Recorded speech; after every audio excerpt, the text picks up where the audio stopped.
That's 0.315. Thanks. Make that 0.315 times 11 minus 1.25 times 0.883 times 11. Maximum shear, large B equals 677 divided by 2. Put them down anywhere, Martin, and run along home. We won't be needing you tonight. We're having guests. Thank you. My hat, Joseph. Oh, wait a minute, Martin. Merry Christmas. Oh, thank you, sir. Thank you. Joseph, Merry Christmas. Thank you. Square inch. This stress is permissible with anchored reinforcements. Anchored reinforcements, my foot, gentlemen. This is Christmas Eve.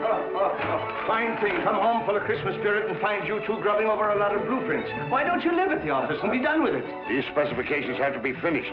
Needs yelling for them. Let me out. You girls run along home. Here, Susie. Merry Christmas. The same to you. Merry Christmas, Susie. Merry Christmas, Mr. Chadwick. Good night. Merry Christmas. Merry Christmas. Christmas. Ireland. Christmas, John. Here. And this is for you, you slave driver. Here you are, Major. Oh, thank you, Michael. Christmas. Nothing but a merchant's holiday. The following is a paid advertisement. Really? A paid advertisement? Wait, the B-Movie Cast got paid?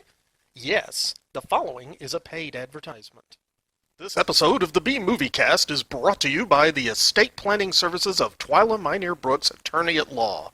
Remember, when the zombie apocalypse comes, things will move pretty fast. The body should be disposed of at once, preferably by cremation. Well, how long after death, then, does the body become reactivated? It's only a matter of minutes. Minutes? Well, that doesn't give people time to make any arrangements. Oh, you're right. It doesn't give them time to make funeral arrangements. The bodies must be carried to the street and burned. They must be burned immediately. Soak them with gasoline and burn them. The bereaved will have to forego the dubious comforts that a funeral service will give. They're just dead flesh and dangerous. So don't leave your estate planning needs until the last minute, because you don't know when that last minute could come. Call Twyla Minear Brooks, attorney at law, at 859-351-2294. That's 859-351-2294. Remember, when you go, you don't want people saying, "Yeah, they're dead. They're all messed up." Twyla Minear Brooks, attorney at law, is licensed for practice in the state of Kentucky. Consult your local attorney for matters outside of the state of Kentucky. Command mark. The time will be running at X-20 seconds. Mark. 5, 4, 3, 2, 1. Fire.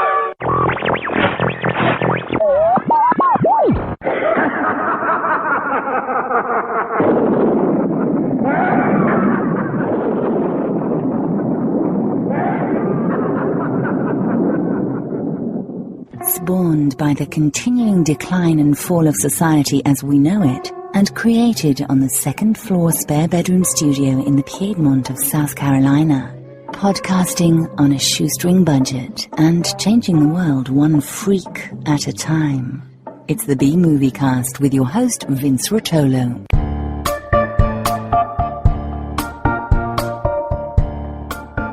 From coast to coast and worldwide via the internet, this is the B-Movie Cast, the podcast of unusual film and television. Hi, guys, and welcome back once again to the B-Movie Clubhouse for episode 520 of the B-Movie Cast. Before I go any farther, I want to get our contact information out of the way. We love hearing from all of you, so we have a feedback segment devoted to your comments and suggestions, and this is how you can contact us. Option 1, pick up your phone and dial 888-936-0808. This is a toll-free number and a very easy way to leave a voice message. Option 2, you can make your own MP3 file and send it in to bmoviecast@gmail.com. Or use your smartphone voice software and record a call, then just send that in as an attachment instead. Or option 3, if you're not into talking, you can just shoot us an email to bmoviecast@gmail.com. Our website is bmoviecast.com, where you can subscribe to the podcast. It's free, and there you can join us on the Facebook B-Moviecast fan page and letterbox. Also, you can play the contest by sending in your answer by email to bmoviecast@gmail.com with contest in the subject line. And check out the links while you're there, or buy a t-shirt. I currently have smalls to 4Xs. If you want to help us financially, there's a donation box you can click on as a supporter on the Lugosi, Karloff, Agar, and the infamous Xanadu level through PayPal. Also, the easiest way to donate is to click on the Amazon bar on the right side of our homepage. This Amazon link will take you to Amazon.com to make your purchase. It doesn't cost you anything, and you can still log into your personal accounts when you get there. It's completely private, so think about us before you buy online. We have our co-host from Lexington, Kentucky, author, editor, screenwriter, film producer, Nic Brown. He has a new website, and it is authornicbrown.com. That's AUTHORNICBROWN.com. He's the author of the Werewolf for Hire series starting with Blood Curse. He's also selling a series of books in collaboration with his wife, Fiona Young Brown, called the B-Movie Cookbooks. All of these are available on Amazon. He has produced 3 movies. The first 2 are Wretch and Loss Prevention, both of which could be ordered on Blu-ray or DVD through Amazon. And he is also the producer of the award-winning film Fall of Usher, which is now available for purchase or rental on iTunes and Amazon streaming. Also joining us today is Juan from the Creepy Swamps. His new and improved website is up and running now. It's called fifthdimensionfilms.net. That's the number 5, THDIMENSIONFILMS.net. He has been a sci-fi horror convention fixture for 25 years now, selling everything from DVDs to posters and collectibles. He's done a documentary called Mexican Monsters on the March. It's a 6-part documentary describing Mexican cinema history, monsters, and, of course, Santo. It's available on Juan's website. And if you'd like to see Juan in his younger days, watch the movie Red Heat from 1988. Juan is the street thug in a green Paul's Junkyard T-shirt with a wig on and a heavy New York accent. And today's Christmas film is actually a Juan pick. Yay! Yay! Our movie today is Beyond Tomorrow from 1940. Wait, Beyond Tomorrow? Not Beyond Thunderdome? No, and not Beyond Christmas. God. Did you watch the wrong movie? Did I watch Beyond Thunderdome, the Mad Max movie with Tina Turner? That's a great movie. Mm-hmm. I tell you what, you guys talk about Beyond Tomorrow. I'm going to talk about Beyond Thunderdome tonight. So carry on. Sounds good. It'll be an interesting podcast. Okay, it's also known as, the working title was And So Goodbye. And it was also re-released as Beyond Tomorrow. It's directed by A. Edward Sutherland. And thanks, Juan, for picking this, because I'd never heard of it, but I adored it. And the special effects really surprised me. I was not expecting anything that good from a 1940s B movie. So that was cool. Yeah, well, it's a fantasy film. It's a fantasy Christmas film, and it's in the same genre as It's a Wonderful Life and some of the other Christmas films of the period, of the early 40s, Christmas Carol. And they wanted to keep that theme, very Christmassy, but with a little bit of a supernatural overtone. This is where the fantasy effects come in. And the story's great. Yeah. I mean, the way it all happens. So, yeah. But anyway, yeah, I like this film. And when you said that you wanted to do a Christmas film, you didn't want to do I think you did the movie that I mentioned to you, the one from with the grasshoppers. I guess you went ahead and did that one anyway. Yeah, we did. The beginning of the end. Yeah. But I mean, but it's fine. This is good because it's the right timing. A couple of weeks away from Christmas, so a lot of maybe listeners never even heard of this film. It's a great heartwarming movie, and I didn't realize TCM runs it a lot this time of year. Oh, they do, yeah. Yeah. Mm-hmm. Yeah. And I couldn't figure out why all those guys were living together at the beginning of the movie. That just seemed really strange obvious to they're me. Gay, yeah, Mary. It was like, okay, this is 1940. It was just it was 1940, and you didn't say they were gay, but they were gay triple. It made me wonder for a second, but they did explain it. So did they? If you guys, yeah, they kind of did. They were gay. Come on, that's all. They just put that explanation in to cover the MPAA bull stuff. Or what? It was code. It was all code. They were gay. And by the way, there's nothing wrong with that. No, there isn't. I'm just saying. I have a question about one of the characters, so you can answer it later. Anyway. Well, Tina Turner was in it. Oh, wait, wrong Beyond. My bad. Wrong movie. Okay, so there's 3 engineers, there's 3 wallet recipients, and there's 3 ghosts in it. So it's fun. It was a nice film. I liked it. But I watched it on Amazon Prime streaming, and there were 2 options. One was free, and one was for like $3.99. And I picked the free one, and it was in pretty bad shape. There were so many artifacts in it, like just white lines and dots all over the place. So I don't know if there's a nicer copy somewhere around.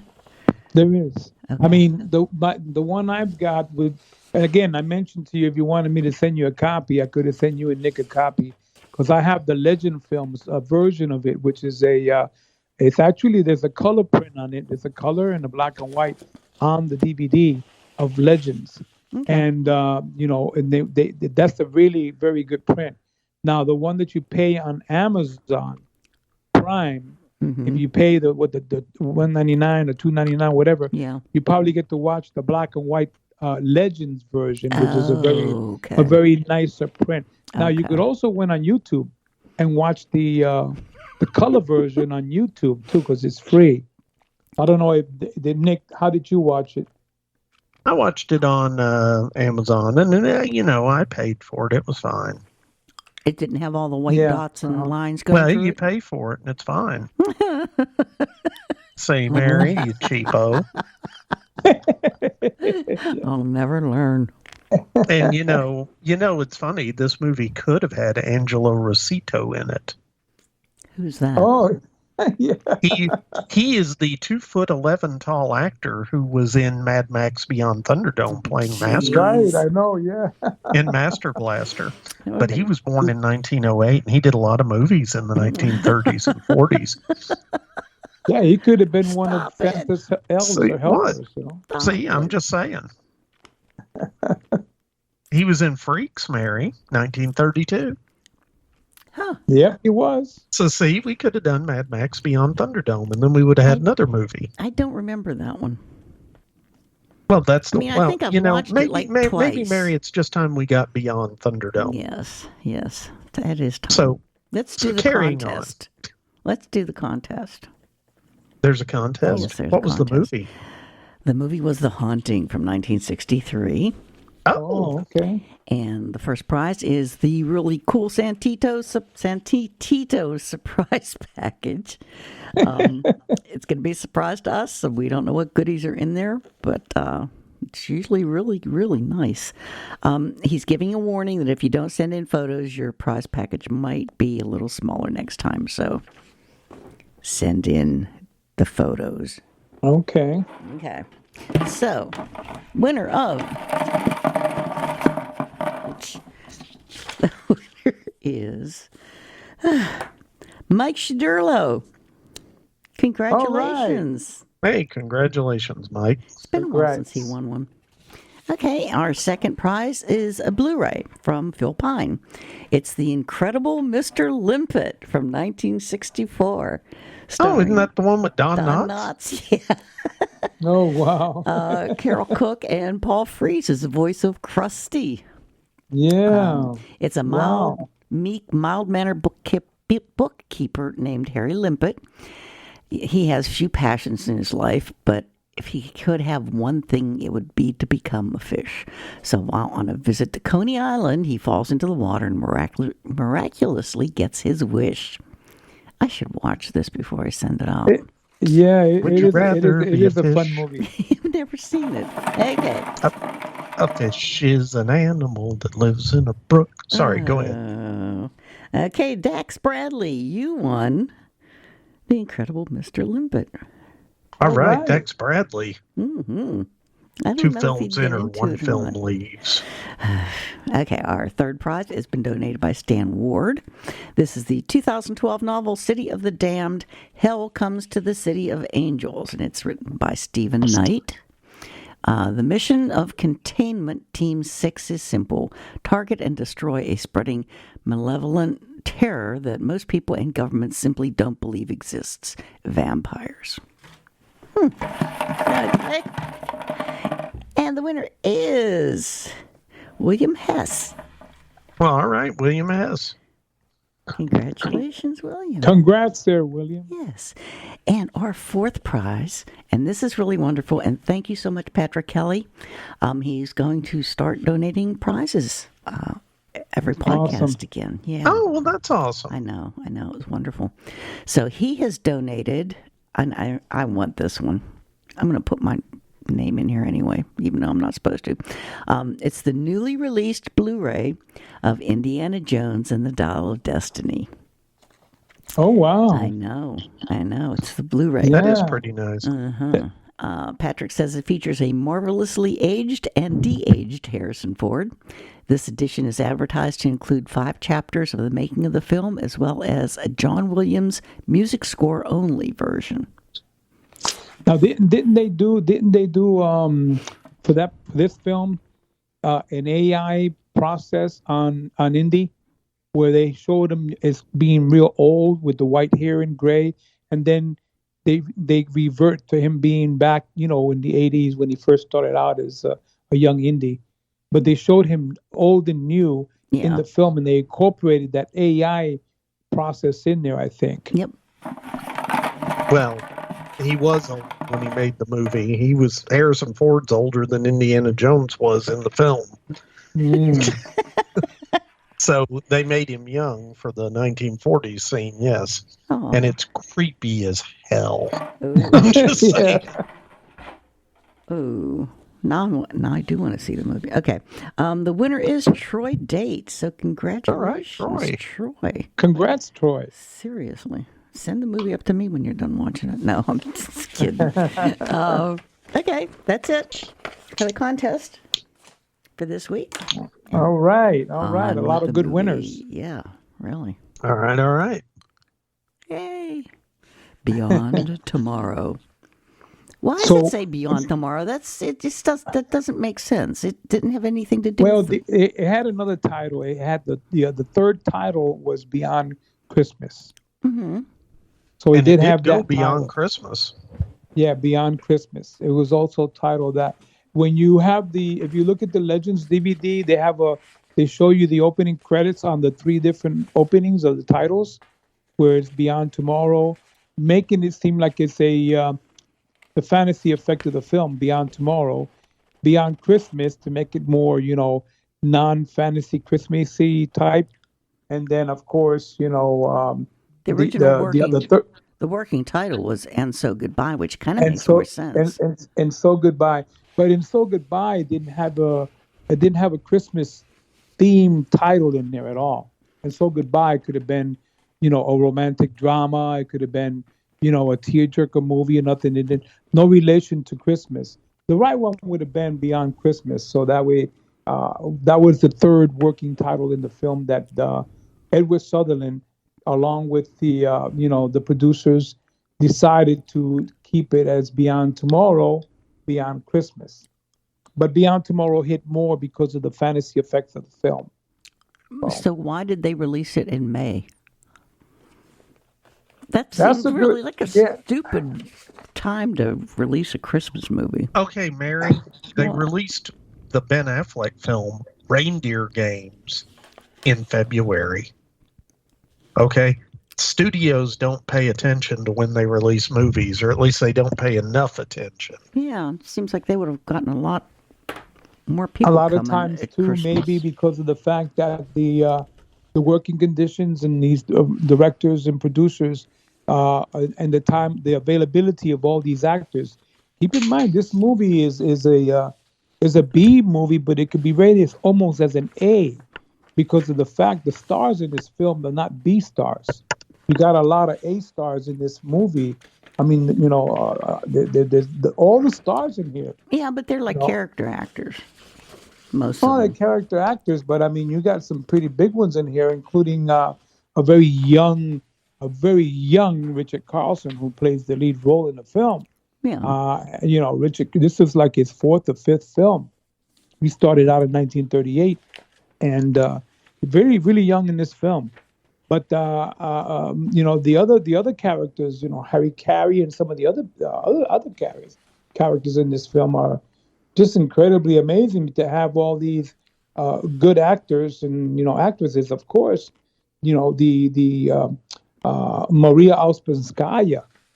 She's in the movie, and this was like one of her early films that she did coming into the U.S. from Russia. She started out in the mid to late 20s.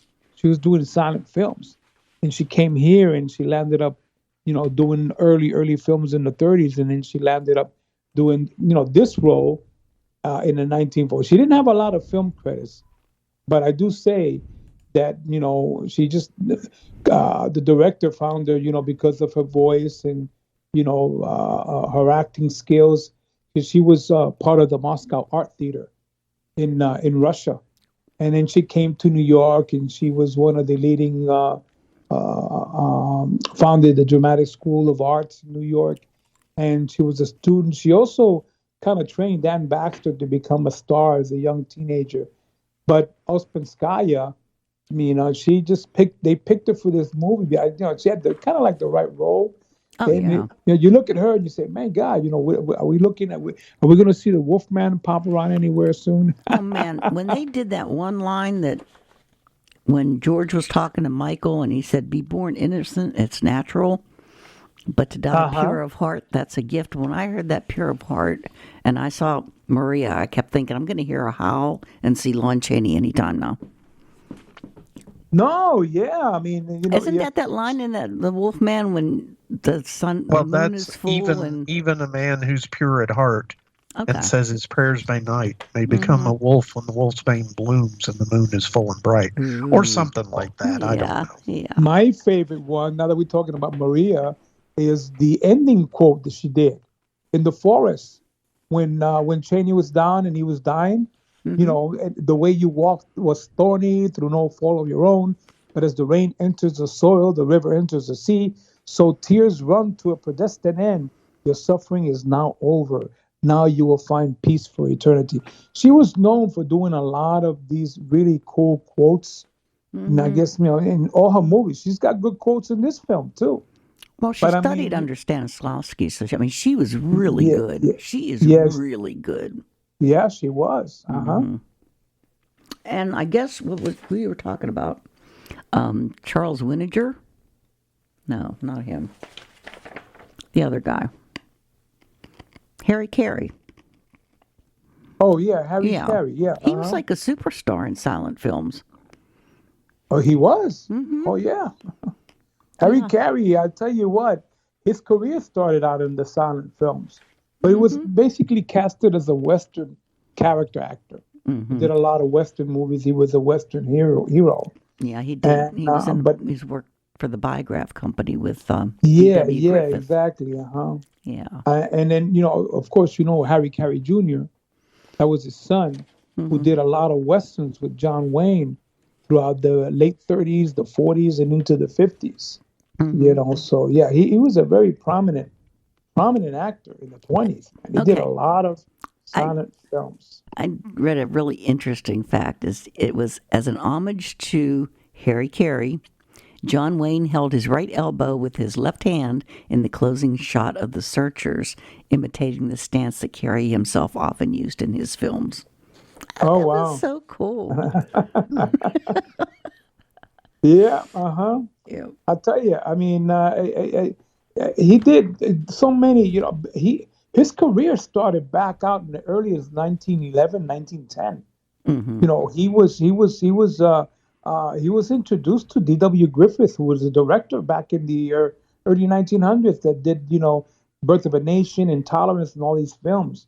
So he was already looking into getting into films back as early as 1913, 14. 1911 when he signed with Griffith.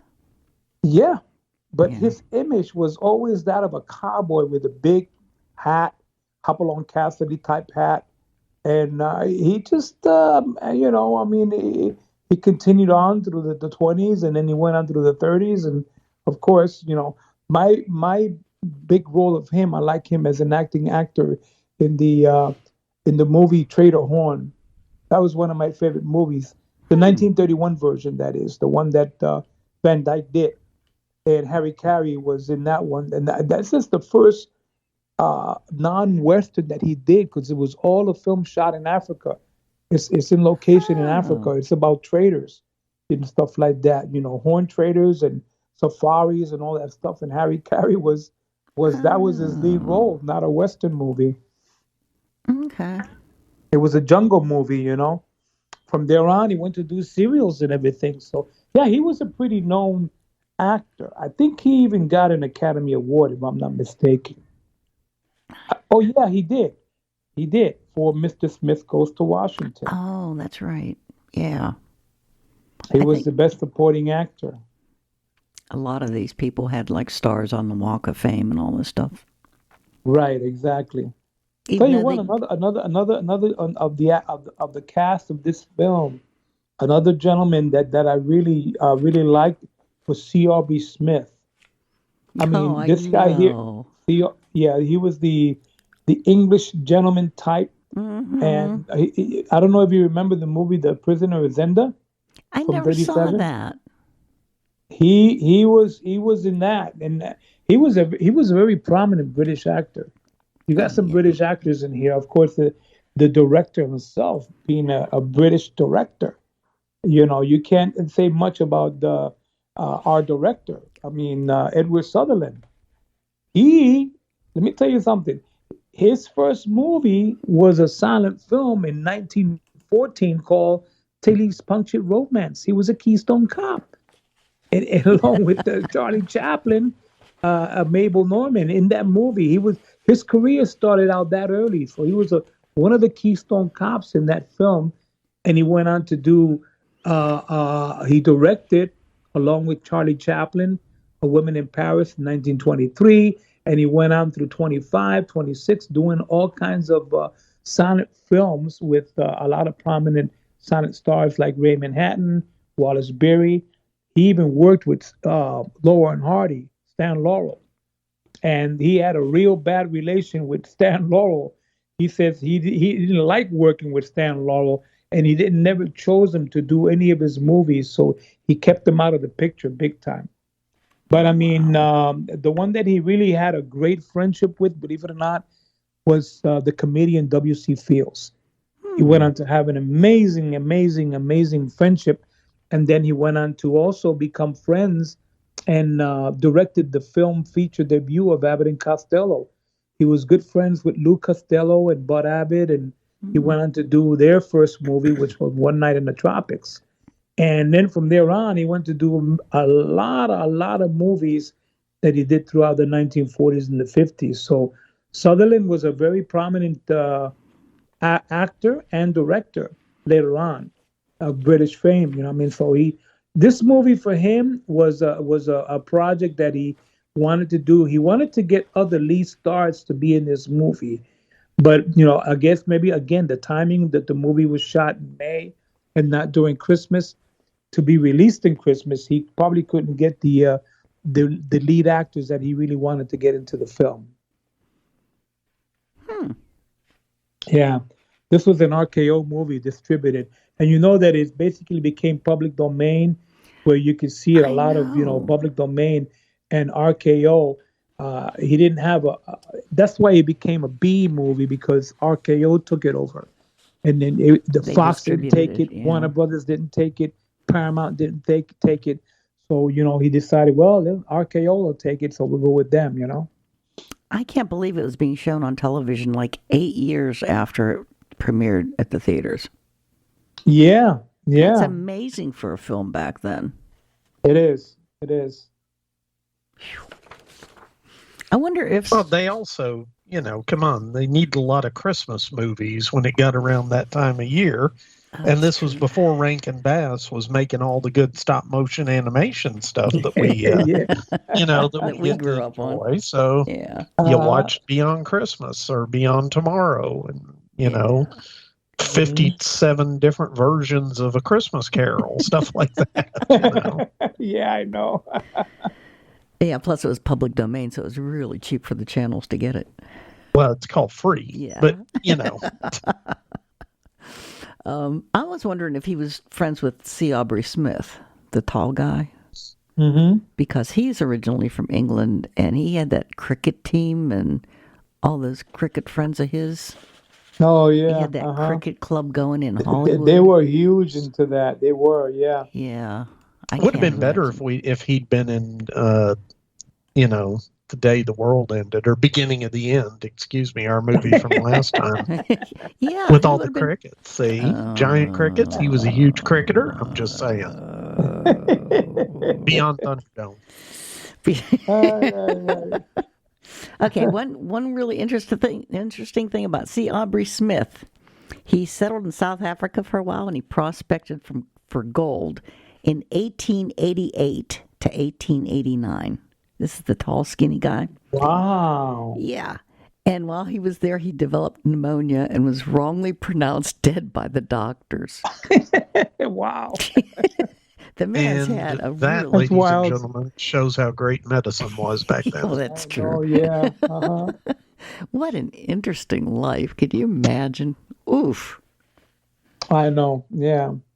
Hey, another interesting point I wanted to talk about real quick about Sutherland, the director, okay, was that, this guy here was amazing. I mean, his career throughout the silent years, the 20s, the early 1900s, and then in the 20s, he had the opportunity to hook up with a lot of the divas of the time.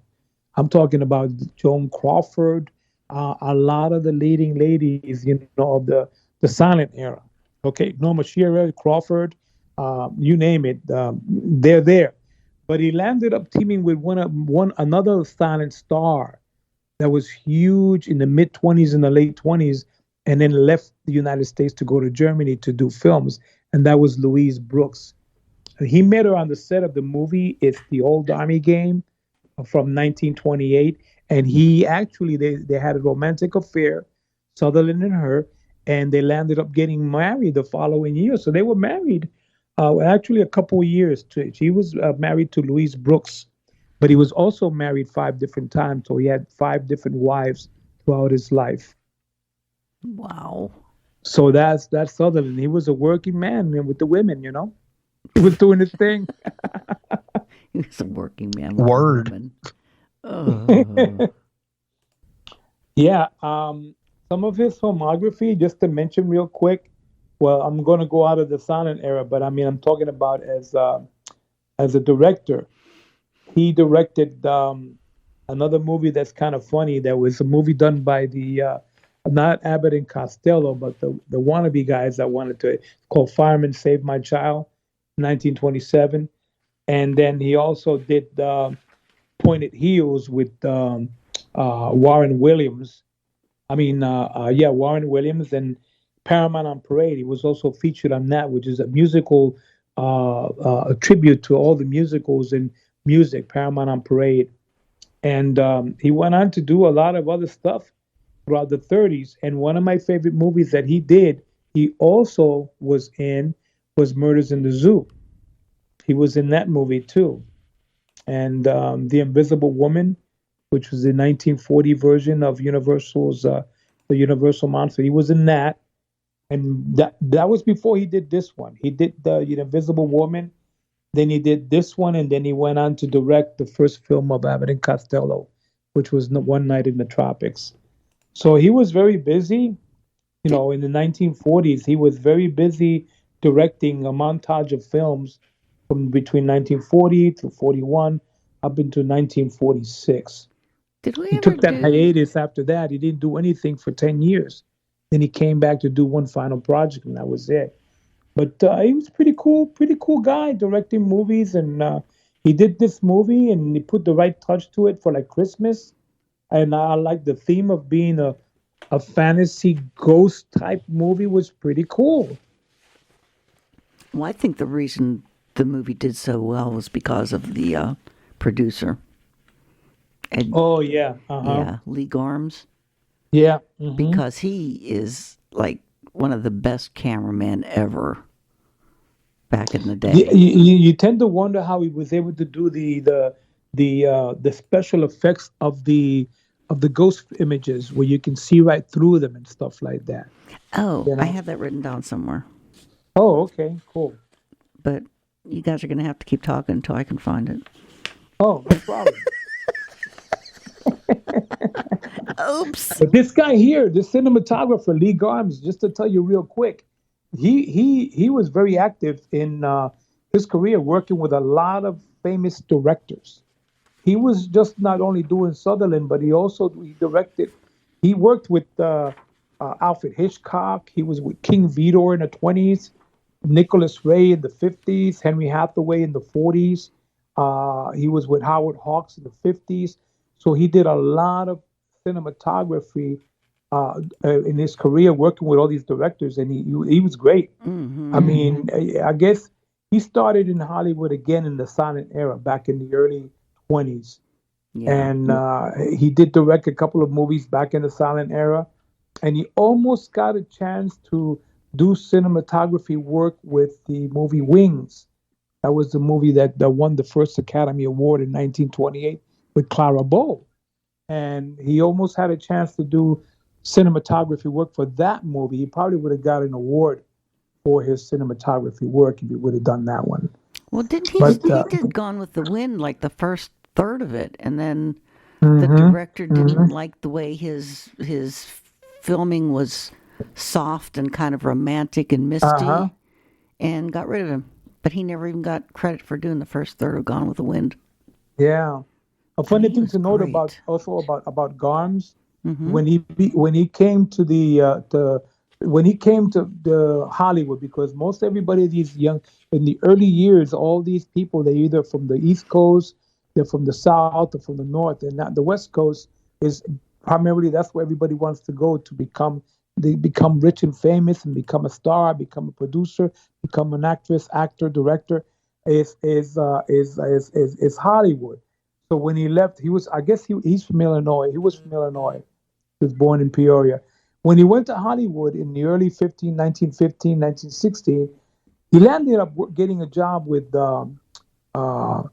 as an assistant painter in the paint department at the Thomas Ince Studios. Mm-hmm. And then he became the camera assistant, and then he went on to become a cameraman and started doing his early cinematography in all of the early shorts of the 1920s. Yeah. He was doing stuff with Max Sennett.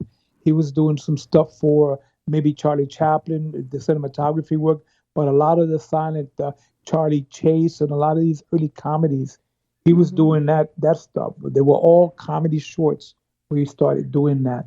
But now be known that he was with Ince, Thomas Ince, the great director, writer of the silent era, who was also had the mysterious, he was murdered. There's actually a real strange story about his career and his death. Thomas Ince, Thomas Ince, which is I don't want to get into it because, but anyway, he was a big director back in the silent era. He did a lot of big westerns. So I guess he gave Garms the opportunity and he jumped at it. I didn't realize he was the director of photography for Nightmare Alley that we did. Oh yeah, I didn't realize. Oh yeah. Ooh. Mm-hmm. Okay, I found it. The special effects that they did weren't created by double exposures, but by filming reflections of actors in a mirror image set through angled glass. Oh. So they had like a mirror image set. They had like a double set. Two mirrors, you mean? Like one? No, they did two sets, and then they put an angled mirror between them. It's like it's an old magic technique called Pepper's Ghost. Okay. And that's how they did the photography for this. It wasn't double exposure. Oh, wow. But they filmed reflections of actors. Seems like they went to a lot of hard work to just not do double exposure. But it was so good. I know. It did look good. I mean, I was totally amazed by it. It blew me away. Yeah, it was. I mean, all the effects on how they appeared, how they how they faded away. You know, it wasn't an instant pop in and pop out. They had that fade in and fade out, which was really cool. The way they did that, you know, like if they walked through the door, you see them fading out, going through the door, and then fading in on the other side. I mean, that kind of stuff, you know, how they did that is really, really, really good. Yeah. I mean, to me, being a B movie, this could have been very much an A movie if, you know, if Warner would have picked it up, Fox, any of the big studios, MGM would have picked it up, it would have been a bigger hit. It would have probably got the right stars that he wanted to get, besides the one he had in the film, which was good. Yeah. Jean Parker, I mean, she was an amazing star. The lead actress in this movie, you know, Jean Parker. And, I mean, and to get, Parker was discovered by Louis B. Mayer back in the early 20s. I mean, she was only 17 years old when she got discovered. And then she started doing pre-code movies in the early 30s. And everything she went on to do, Columbia picked her up, and even Warner Brothers. She started working with a lot of leading actresses and throughout a lot of movies. So she wasn't really a B movie actress. She was known more as an A actress, Jean Parker. So she was good. She was good. She's one of 18 children of a pioneer family that came to Montana from Missouri. Just being one of 18 children in itself is amazing. Her mom was very tired. Oh, yeah. I'll tell you what, she was in a movie. Jean Parker was in a movie that I really liked. It was like it was a horror. It was like a horror noir film from 1944, which was called Dead Man's Eyes. And Lon Chaney Jr. was in it. You know, it was in the film with her. She made her Broadway debut in 46. But anyway, she was in that movie with Dead Man's Eye, and you know, she was also in a Laurel and Hardy movie. She was in a comedy of The Flying Deuces. By the way, Sutherland directed The Flying Deuces too. He was involved with that later on in '39, after he got out of being the hard disputes and the animosity with Oliver Hardy. He went on. You know, they settled their disputes, and he directed The Flying Deuces in '39.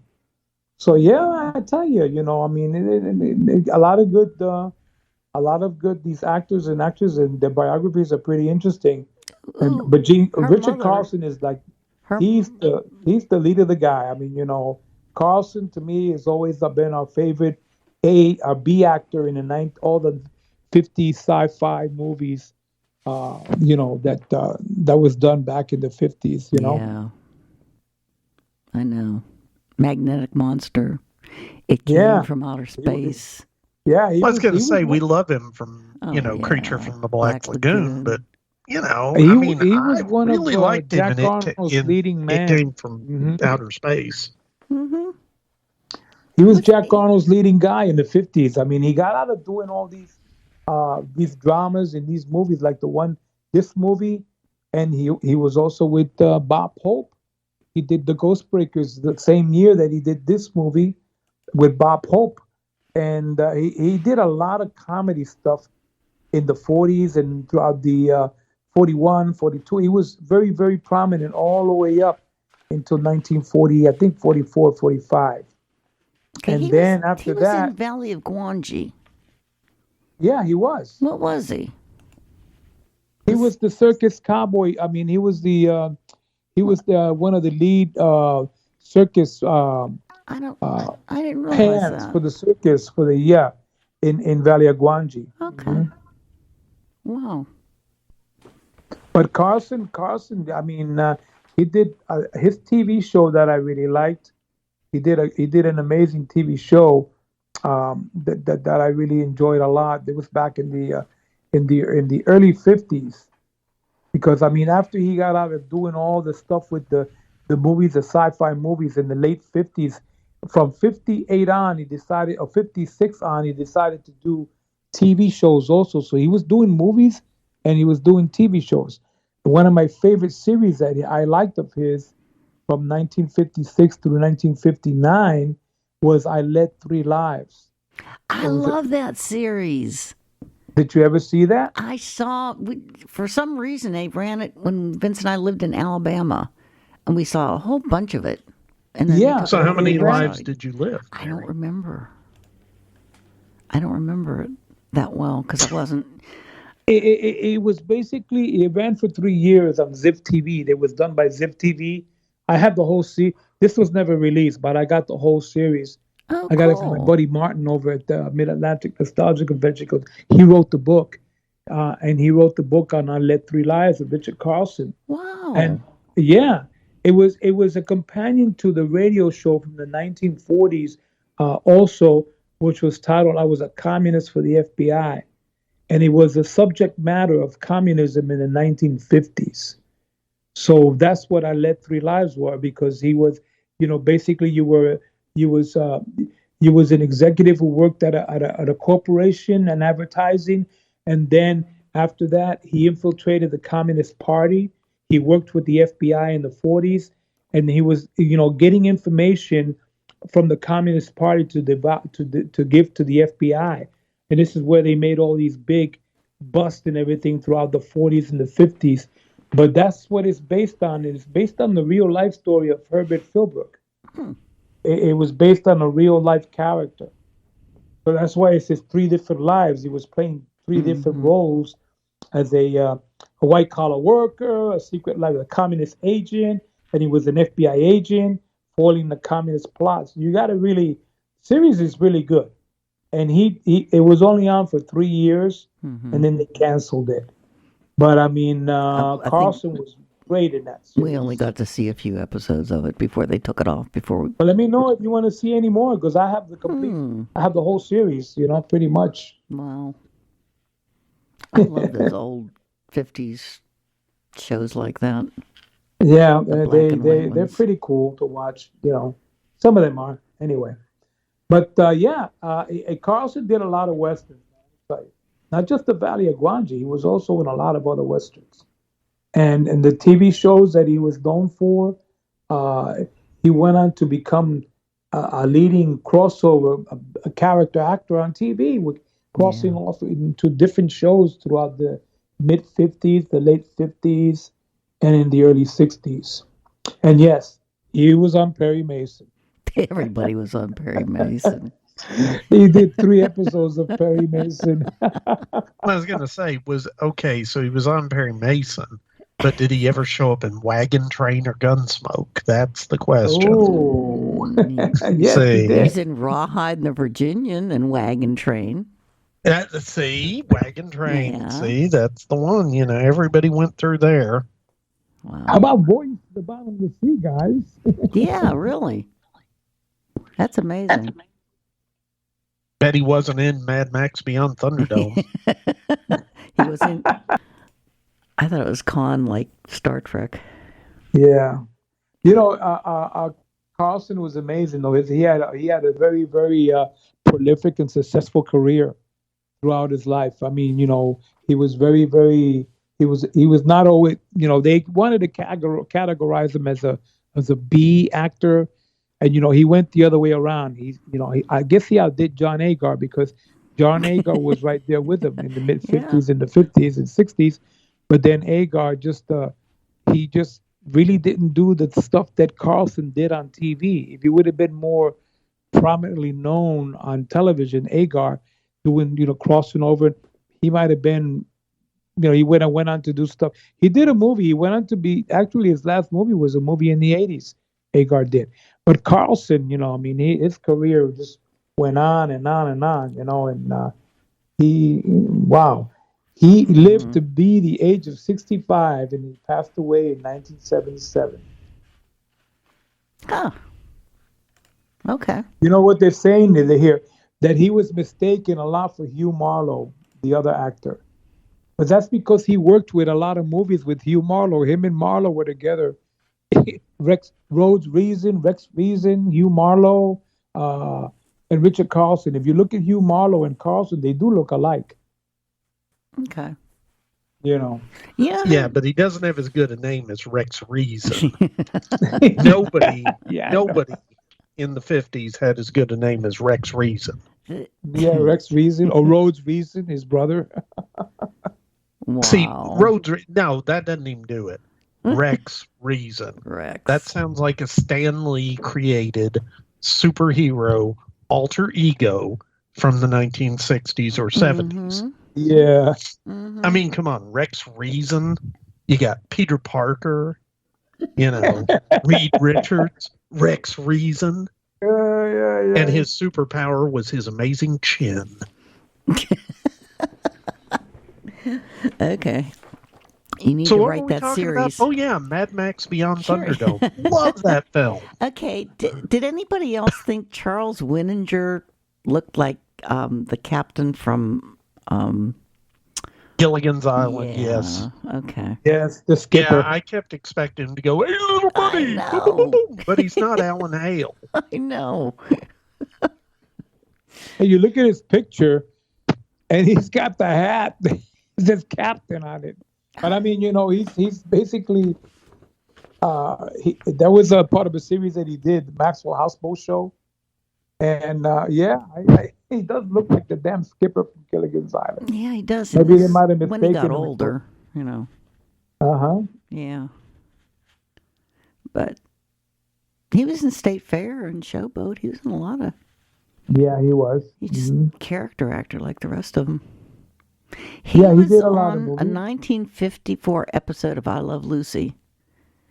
Oh, and, yeah. And he played the vaudevillian partner of Fred Mertz. I'd like to see that episode of I Love Lucy. That would be interesting. All right, that was a very good, description of all the characters and director and of this film over here. I think, being who they were and what they did, I thought they did an excellent job. The film shows for itself, and I guess our good partner is going to give us a complete showdown on what this is all about. But first, first I need to drink a Tom and Jerry. Okay. Make me one, too. Well, they drank it all through the movie. What's in a Tom and Jerry? It is eggnog. I knew you'd brandy rum, eggnog, and it's served hot. Ooh. Well, there you go. Eggnog with brandy and rum. Or you could just have the brandy and rum and skip the eggnog. I wonder why they call it a Tom and Jerry, though. Because it's not a Tom Collins. Where does the Jerry come in? Tom Collins. Okay, we're moving on. Getting What's off that track noise? here. Oh, yeah, it's doing the plot of the film. Yes. What is the plot of the film? This is the third film in the Mad Max trilogy. Oh, wait, I'm not doing Beyond Thunderdome. No, Sorry, I just can't get Beyond Thunderdome. Okay, so no, Beyond Christmas, Beyond Tomorrow, whatever you want to call it. It's a little fantasy movie, as we've noted, and you got these three engineers, George Melton, Alan Chadwick, and, they are working furiously or whatever to finish a building. Sure, why not? And they're working on Christmas Eve, and they're making everybody work on Christmas Eve in their office / mansion / three dudes living together in the 1930s / 40s, not being gay pad. And, Michael O'Brien's the one, and he's the one that looks like the skipper. And he comes in. And he's all like, oh, you guys go home to the workers. And he actually gives them presents while these other two guys are kind of being dicks. But they all finally settle down and they, get all the employees to leave. And, when these three cats get back to the mansion they share with Madame Tanya and, the butler, what was the butler's name? Oh, it was, Alex Malesh. Joseph. Joseph was the butler. He was played by Alex Malesh. And both of them, now she was supposed to be a Russian countess. Yeah. And I got the feeling that he was like her man-at-arms or her, her kind of male concubine type, consort. Who, the butler? I don't know. But she'd obviously been kicked out of Russia by the revolution. And, they made a lot of references to that. They sure did. What? They did. That was weird. Well, it wasn't weird. This was 1940, Mary. The Russian Revolution was not even... It was 23 years before. Yeah, that's true. There were lots of folks in the U.S. that used to be aristocracy in Russia, decided they didn't want to get killed, and so they packed up whatever they could get in their steamer trunks and got the hell out of Dodge. Sure. But anyway, she was one of those people. And she was, I got the feeling she was kind of sharing the house with them, kind of their maid, kind of the lady who ran the house. And housekeeper, then, and Joseph, the butler dude, was there. And they were all together. And it's kind of sweet because Michael O'Brien's giving out all the presents, and he gives her a fur coat. I know. What the hell? And what they gave like Joseph a box of handkerchiefs or something. But Madame Olenka, she gets a freaking fur coat, so she's doing all right. Sure is. But anyway, so they're all okay. They're not all excited. O'Brien is excited. O'Brien is like the jolly old elf to these two, Scrooges. Curmudgeons. Yes. And the two curmudgeons are all, we need to be working, whatever. And so they've invited Mad Max and Tina Turner over. Oh, wait, wrong movie. They've invited some people they knew over, but these people apparently had better things to do than come drink Tom and Jerry's. So they didn't show up. So, oh no, this has ruined our Christmas. What are we going to do? Well, we just happen to have 3 wallets with $10 each in them. And a business card. Okay, I know this was like, I guess, emergency presents they had in case they needed to give more presents out. But whatever. And $10, by the way, in 1940, that's a pretty good present. But anyway, so they decide to put their business cards. Each one of them takes a wallet, puts one of their business cards in, chucks them out the window to see, whoever returns the wallet will be a guest for dinner. And, of course, George is, one of the curmudgeons. He tosses his out. And Arlene Terry, who we are introduced to later in the film, and that's Helen Benson, she picks it up and says, oh, look, money. And she doesn't care. She gives the money to her driver and chucks the wallet. Oh, wait. I just looked it up. You just looked what up? $10 in 1940 is worth about $220 now. Okay. That's a lot of money. I thought it was a lot of money. I didn't lie. Thank you, Queen of Google. Wow. So anyway, wow, way to derail me. So sorry. At this point, Master Blaster has convinced Mad Max to wrong movie. Derailed yourself. Okay, so he figures, okay, so tough luck. But the other two guys, their wallets are actually returned by people who care. And one of them is James Houston, the Texas cowboy, come to New York City to make good, I guess. And, he's, that's our boy from Creature from the Black Lagoon and everything. So he's... Richard Carlson. Yep, Richard Carlson. And he's very much the fish out of water, sorta, and he's well, I'm just a good old boy from Texas, and I miss the farm and all that, and his cowboy boots have holes in the bottom, and he doesn't have a coat, and they're just like, oh, you need to stay for dinner with us. And then conveniently, the other person that picks up the wallet is oh God, what was her character's name? Jean Lawrence. Well, it was okay. That's right. It was Jean Lawrence. That's why I was getting confused, because her character's name is the same first name as hers. Jean Parker plays Jean Lawrence. Okay, I guess, I don't know. Couldn't remember her name. But anyway, that's always weird to me when actors have the same name as their character.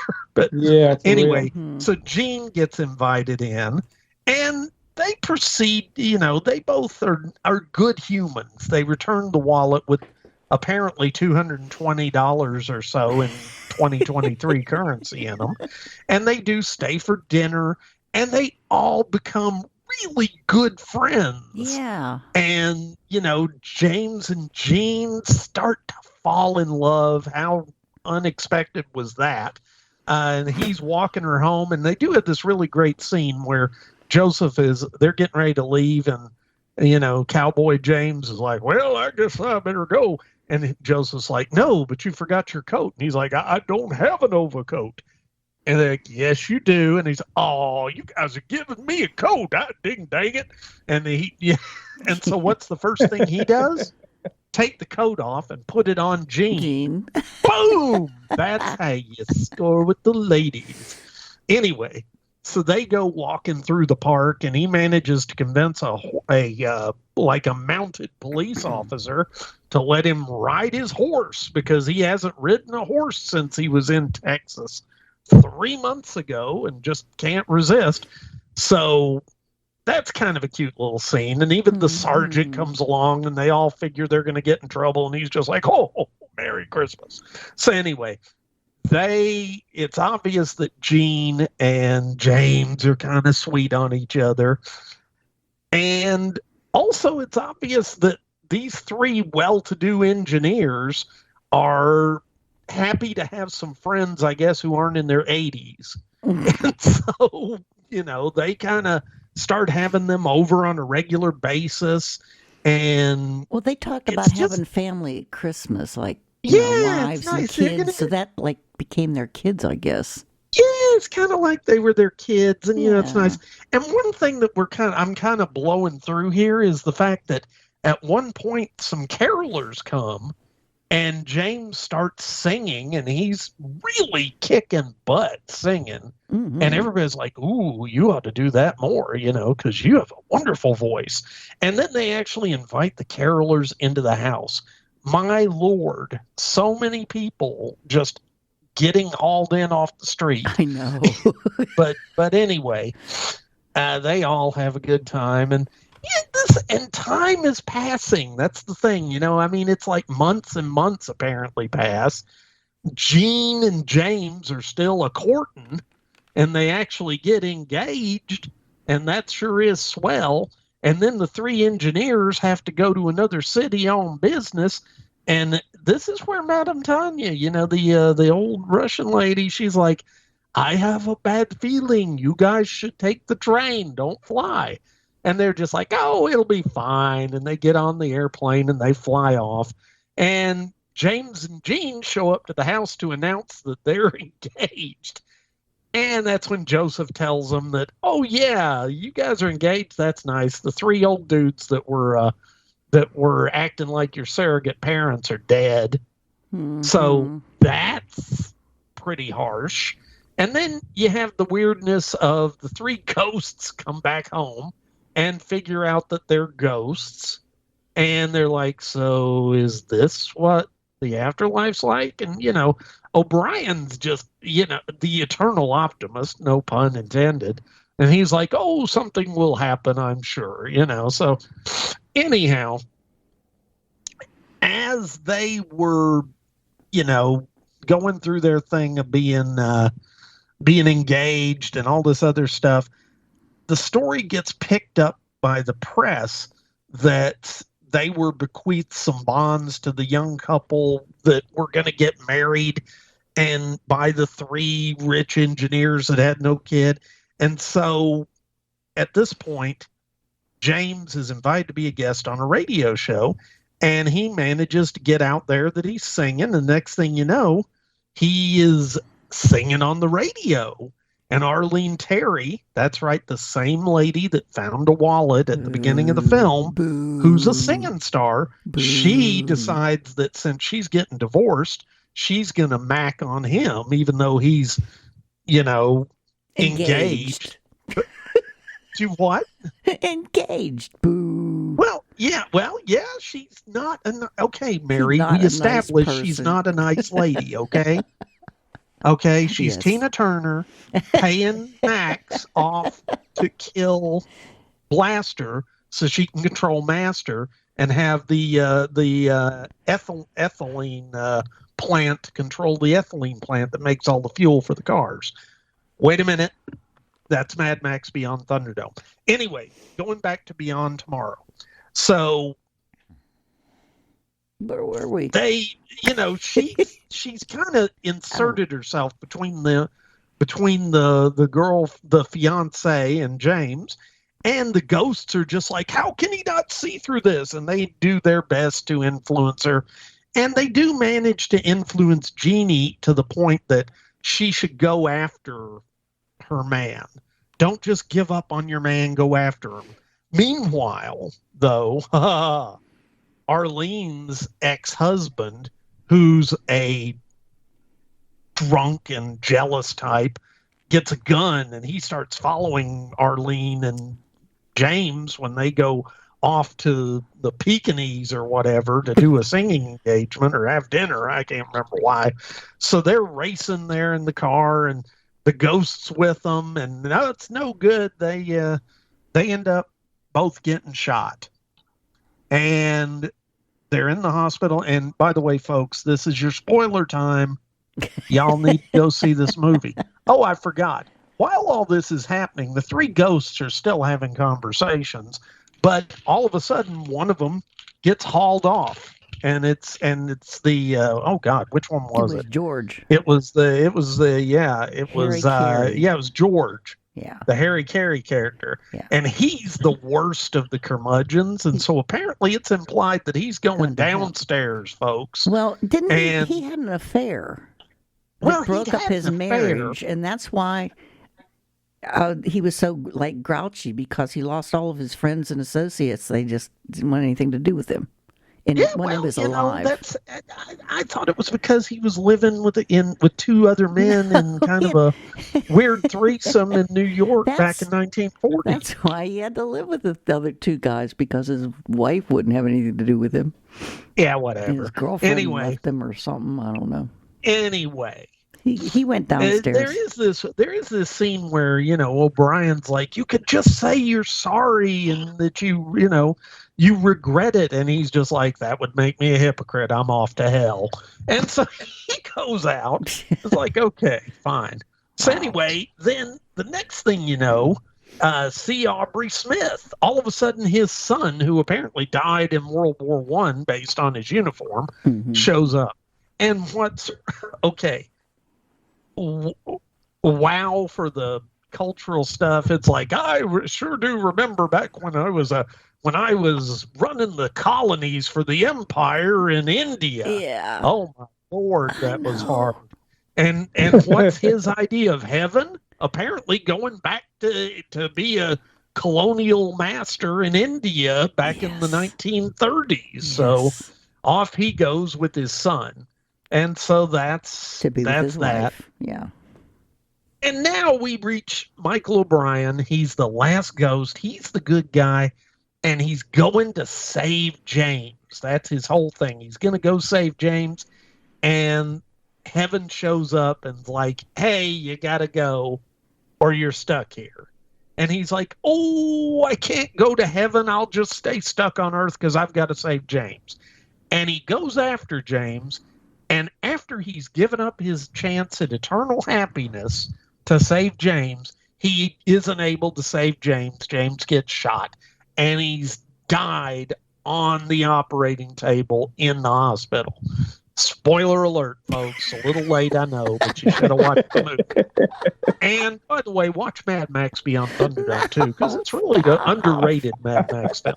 But anyway, so the good news is O'Brien really, really, really asks politely, and so God says, all right, fine, pook, and makes James have a miraculous recovery. And because, God's generally not a dick, lets Michael O'Brien into heaven at the end. And so that's real sweet. And it's even sweeter because George shows up. Mm-hmm. And he's just like, well, whatever. They kicked me out of hell. It's like, oh, okay. So they get to go off to heaven together. Yeah. And that's kind of the end of the movie. Yeah. And wasn't it sweet, Mary? It was. See, I could hear the saccharine, sugary, sweet love Mary has for this film. Yeah, it was sweet. It was so sweet. And yeah, I'm making a little bit of fun of you, Mary, but it's all right because it was a very sweet Christmas movie. Yeah. I mean, it's no Mad Max Beyond Thunderdome, you mentioned the last part there that you mentioned on the spoiler on how basically he wants, the voice tells him it's your time to go. The light comes down. You see the light turns, that meaning they go into the light and you go up, but he didn't want to, he wasn't ready because he wanted to save James. I mean, he wanted to bring James back to life, not to life, but to bring him back as a spirit where he can, be a good spirit and go up, see the light and go up in the light. A very similar theme. The movie Ghost was like that, if you remember, with Patrick Swayze. If you remember that, when he got shot, and then his spirit comes out of his body, and he's, oh, no, and then the light comes down. The light from heaven comes down to saying, okay, now it's your time. You can come up. But he wasn't ready because he wanted to find out who killed him and get revenge and everything. So that theme was there a little bit. I kind of said, oh, yeah, it's kind of like a little ghosty theme, from the movie Ghost. At the end. Minus Whoopi Goldberg, but that's beside Whoopi Goldberg, yeah. Okay, I have one question. Michael O'Brien, the one that looked like Gilligan's Skipper. You mean Skipper? Yes. Did he have family? Because the other ones talked about their families, but I don't remember them ever saying whether... Obviously, his boyfriend George showing up was family. I'm just saying. George was going up to meet his wife. Okay, I'm going to say maybe George didn't really show up, and O'Brien's idea of heaven was old boy George showing up.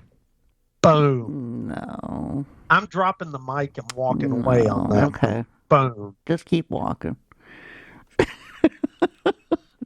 And what's wrong with that, Mary? Oh.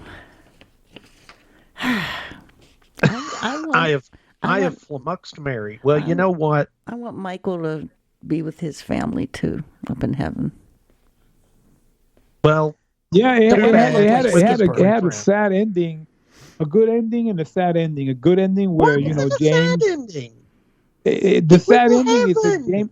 Well, listen, he dies. He got shot and gets killed, which means he never gets to marry Jean. And Jean's back. left...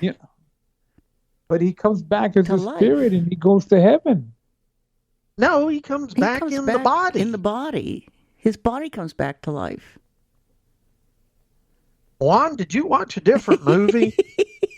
I think I watched Mad Max and the Thunderdome, man. That's the one I watched. Hey, let me tell you, 2 men enter, 1 man leaves. And hey, bust a deal, spin the wheel. Yeah, man. All right, so what we're having here, folks, I'm going to suggest that the B-Movie Cast audience go out and watch Beyond Christmas / Beyond Tomorrow. Watch it yourselves. We've already told you at the end, so I hope you watched it before this.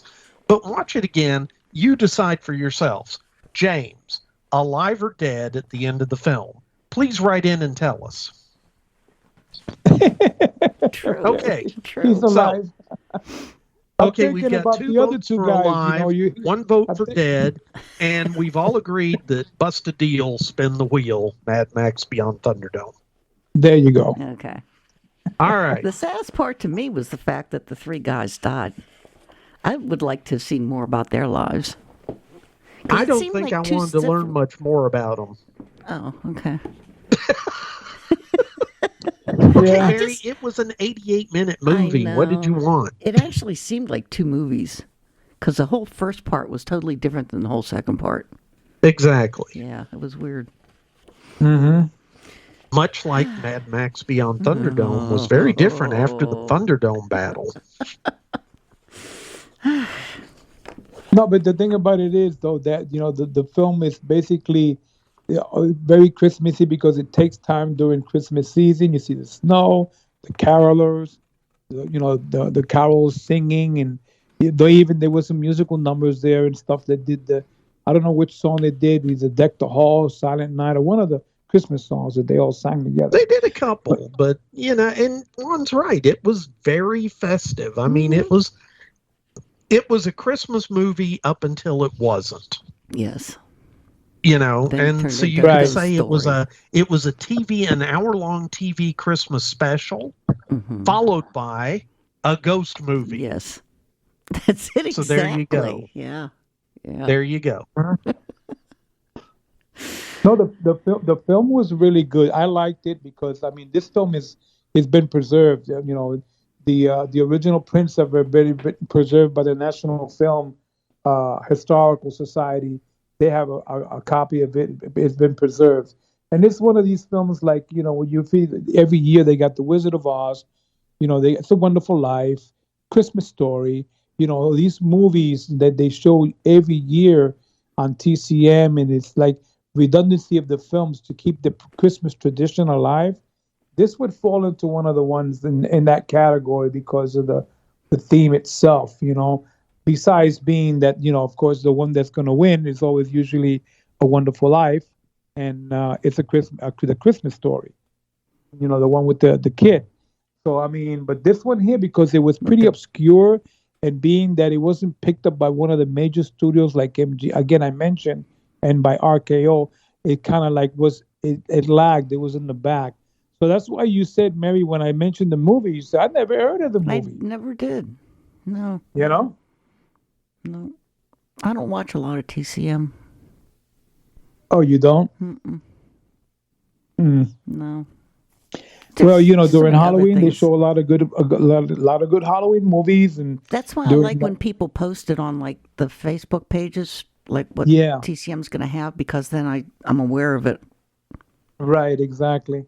Yeah. But okay, Mary. Movie. Yes. Before we go, I'm just going to mention one thing. Yes. There is a thing called the internet, and you can Google TMC and see or TCM and see what's going to be on. I know, but there's so many other channels that do that same thing for, and then all the streaming channels that I go through, and the thing about it, Mary, and then 2 men enter, 1 man leaves. All right. So what we're learning, ladies and gentlemen, is Mary will Google how much $10 in 1940 would be worth in 2023 dollars, but she won't Google what's on Turner Classic Movies to see if there's anything she ever wants to watch during the month of December. Because then I'd have to write it down. No. We've established it. Put it in my phone and put it in an alarm to watch it and. Believe it or not, Mary, believe it or not, if you Google TCM, you're going to find out that one of the contenders that might be shown during the Christmas week and the week before and after is Beyond Tomorrow. Mm-hmm. They got it as one of the contenders to be shown with the other Christmas movies. I'm sure it will. And maybe you can see a better print than the terrible print that you saw. Yeah, you're going to get the real nice print. You'll get the nice print. Yeah, that was a terrible print. Any last words on this? Yeah, Mary. Any emails? Any voicemails? What happened to that? Not a whole lot. We have a couple emails and a voicemail. So, okay. First email is from Patrick Kelly, and he's just telling us that he's going to resume contributing prizes to the photo contest. Woohoo! Woo! I know. Well, we want to thank Patrick for that. Every year. No, actually, we do. He contributes in many, many ways, and we appreciate him for that. Mm-hmm. Definitely. Real quick thing from Brenda McNeil. She said The Haunting from 1963, directed by a Hoosier, Robert Wise. What is Hoosiers?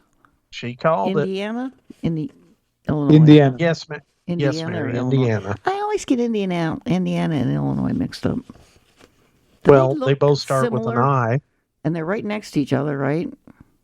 Yeah. And they're long. No, they're not, Mary. One's on the West Coast, one's on the East Coast. And they're both long, tall, and skinny, so I always get them confused. Anyway. Now you're thinking of Tennessee. No, that's Tennessee and Kentucky. They're confusing, too. They are? Uh-huh. They're long, skinny Mary, ones. I give up. I know. Well, about that time, the Duke boys said, finish the emails. Yes, this one's by William Hess. Hi, William. Hey, William, you have the best name since Elliot Ness. Won something. He said, I just finished up an old episode, number 451, on Squirm. I remember it from Famous Monsters coverage in the 70s and caught it in the local theater back then. Wow. Good show. Now, when are you going to do Hell Comes to Frogtown? Need a Roddy Piper fix. Why was it so hard for you to say Rowdy Piper? It's a tongue twister. Rowdy Piper. No, it's not a tongue twister, Mary. It's Rowdy Piper. It's for me. And yes, we should do Hell Comes to Frogtown. But anyway. Okay. Now that's a Christmas movie.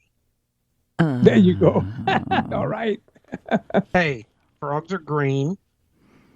Blood's red.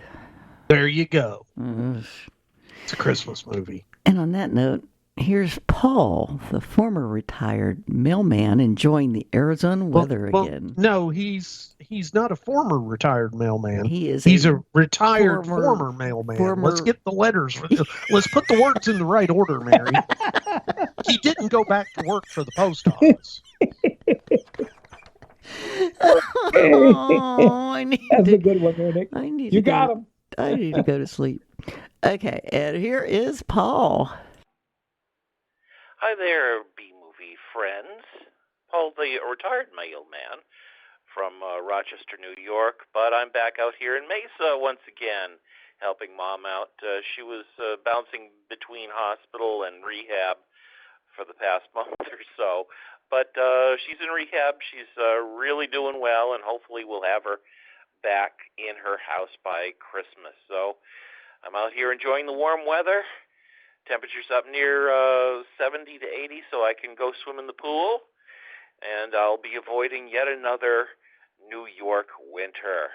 Catching up on my podcast, always great to hear Mark Mostyn and the show on Frankenstein and the Wolfman. Still have to catch up on the last episode of Beginning and the End, but I'm looking forward to that, and of course the new show that you will be recording very shortly. So I'm doing fine. Yet another warm winter for me, but I'll be listening, and hopefully I'll be back in time for Monster Bash in July. See you then. Bye-bye. Okay. Well, then. We hope that your mom makes it home for Christmas, is what I was going to say before Mary interrupted me. And bye, Paul. Hope you have a good Christmas. In the 70 degrees, it's going down to freezing tonight here. That's right. And remember, bust a deal, face the wheel. There you go. What? Mad Max Beyond Thunderdome, Mary. At what point have you not been paying attention to the fact that I'm going to spend this entire podcast making references to Mad Max Beyond Thunderdome? Have we ever done that movie? No, we haven't done that movie. Okay, good. Because I don't remember. So then we need to do that movie. Ooh. Is that the one? Well, then I'd just spend the whole thing doing references to Beyond Tomorrow. There you go. Okay, this last one. Well, no, that was it. Yes. All right. So, and on that, we can kindly say listeners, to Paul, if the voicemail didn't come all the way through and it got cut off while he was doing or saying the voicemail, Paul, can you please send us the voicemail again? I'm sure it's in there. I just did something stupid as usual. I don't like computers. About that time, Nick said, "Hey, have a good evening, guys. Thanks for coming on." Yes, thank you for having me. Thank you for doing the Christmas show of Beyond Tomorrow, Beyond Christmas. And I hope that the listeners enjoyed it. And go out there, even though with all the spoilers that Nick gave, go watch the movie anyway. It's a fun movie. It is. It's very Christmassy, and it'll be right along with all the rest of the movies that you're going to watch in the next 2 weeks for Christmas. Yes. Wonderful Life, Christmas Story, Christmas Scrooge, Silent Night, Deadly Night. There you go. Sleigh Bells. Rare Hard. Exports. Oh, I gotta watch that one again. All right, kids. Have a great evening. Yes. All right, then, Nick. Good talking to you again, man. Yep. Okay, you guys take care. Have a wonderful holiday. You too. Merry Christmas to the both of you. Merry Christmas to you too. Hopefully we can get together for another cast in January sometime. Sounds good. Happy Christmas, Hanukkah, Kwanzaa. Yes. There you go. Cover all of them. Okay, bye, Take guys. care, guys. All right. Thanks. Bye, guys. Bye. Adios, Mafia. Well, they've gone. For good, Joe? No, just for now. It wasn't the right time for us to meet. But there'll be other nights, other stars for us to watch. They'll be back.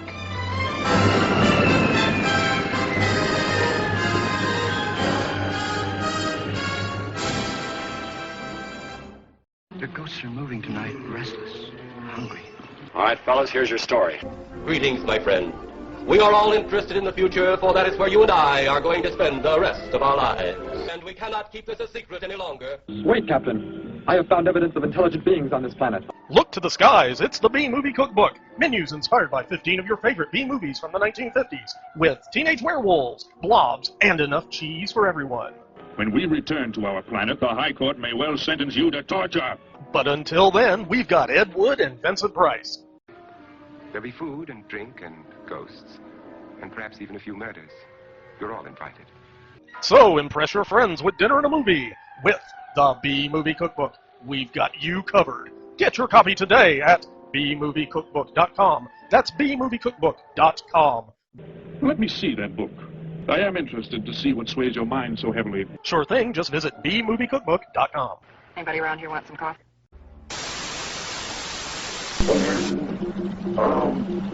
Transmission.